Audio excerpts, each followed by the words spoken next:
Good day, everyone. Hey vlog, welcome to my guys joke.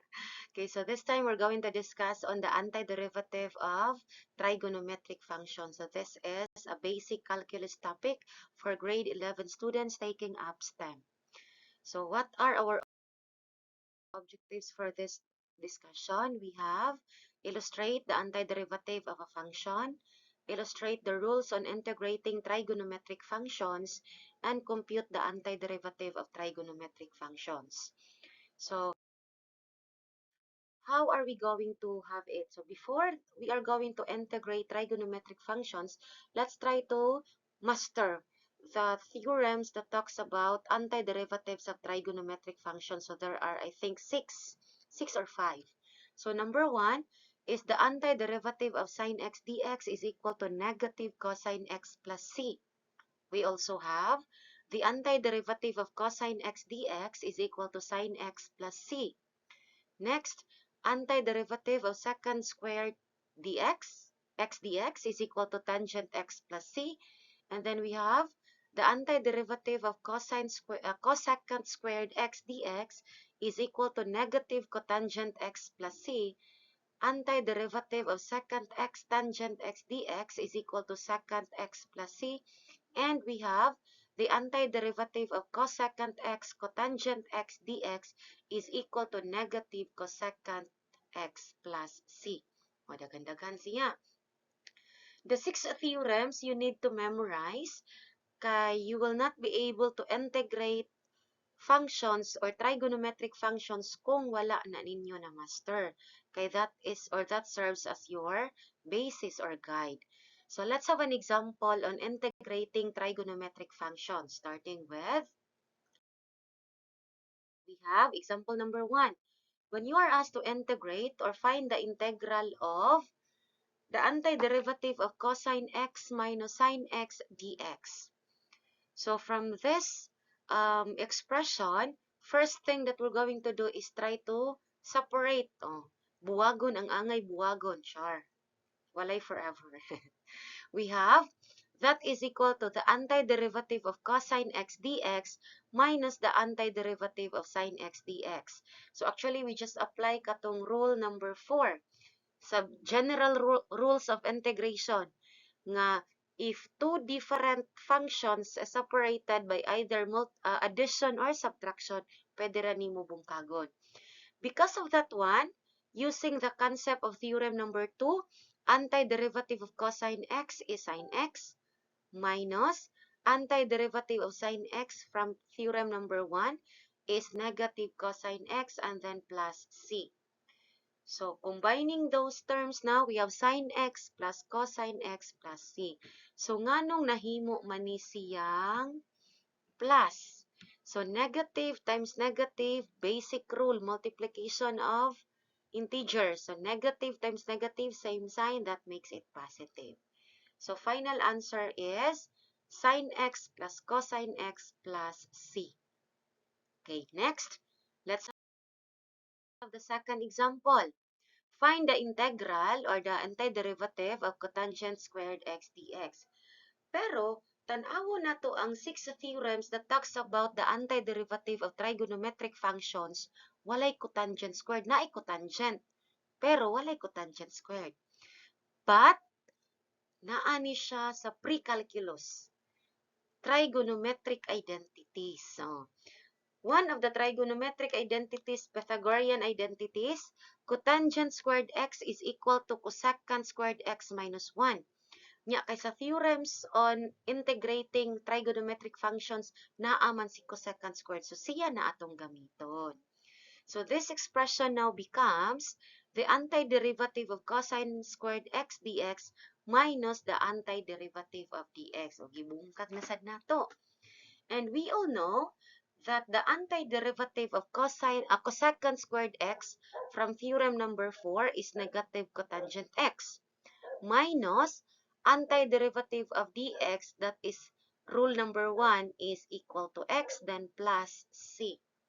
So ato siyang tapukon, that makes it negative cotangent x minus x plus c, meaning the antiderivative of cotangent squared x dx is equal to negative cotangent x minus x plus c. O, diba? So, meaning day ana niya, even if humanata sa pre-calculus, di gyud to nimo kalimtan kay magamit ra gyud nimo gihapon di ay diri dapit. Next is we have example number 3. Find the integral or the antiderivative of tangent squared x dx. Now, pareha na sa di siya ganina. Wala na sa tay theorem that talks about or tangent squared.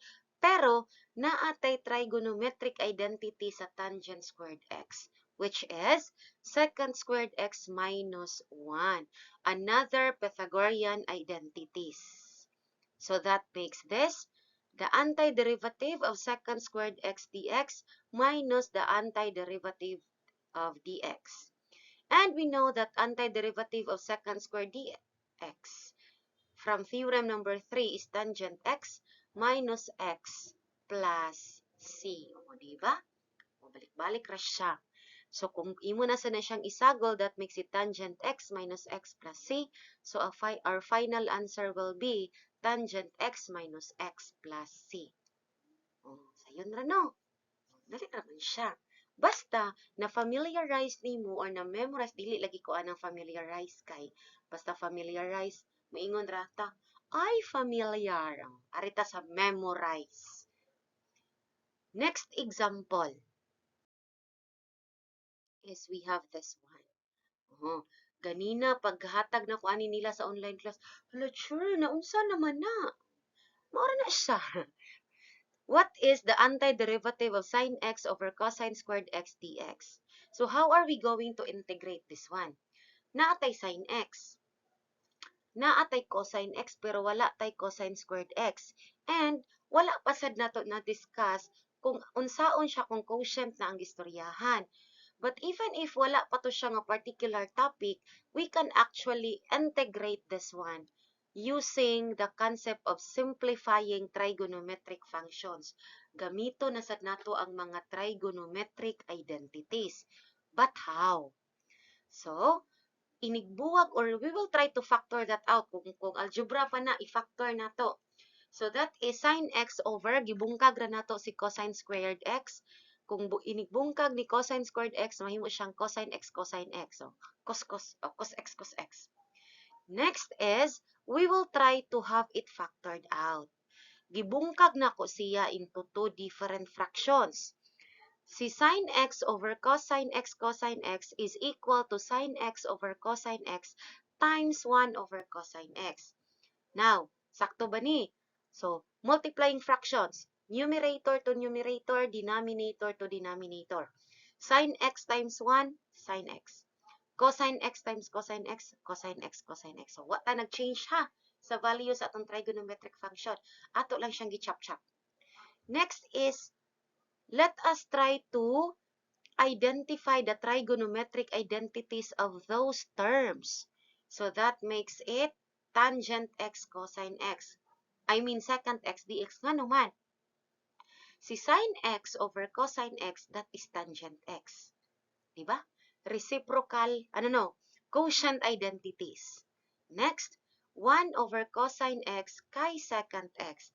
That is reciprocal identities. Now, nganong gi-change man nato siya into that kind of expression? It's because by theorem number 5, naaman tay antiderivative of secant x tangent x. Nya, miss, teacher, ang naadira kay tangent x, secant x man. Okay ra na. The operation involved between the two functions kay multiplication, meaning it is commutative. So, kung magkabaylo, that is just the same term, the same value. So, the antiderivative of secant x tangent x or tangent x secant x is secant x plus c. O, nanatay answer. Meaning, the antiderivative of sine x over cosine squared x dx is equal to secant x plus c. O, diba? So, dapat, when we will be integrating trigonometric functions, if ang given, wala siya sa 6 theorems, meaning you need to evaluate that one in such a way, or you need to simplify, or you need to rewrite that one in terms of function nga makita na to sa theorems para it would be easy for us to evaluate or to integrate. Okay? So, I have here, before ko muhatag og evaluation, let's have a short review on the different theorems about trigonometric function. So, kinahanglan, i-memorize yun na silang uno. Memorize yun na silang unom for you to be able to integrate any functions related to trigonometry. So, I have prepared here an evaluation. O, diba? 8 ni siya kabuo. For those grade 10 students from Matsay nga wala naka-join sa atoang online class, o tanawa ni siya. It doesn't mean wala mo ka-join sa online class, libre na mo, ansiri na ninyo. You have to answer that one and basaha sa atong GC kung unsa ang mga further instruction about this one. So that's it. Thank you everyone for listening. Bye-bye. Bye.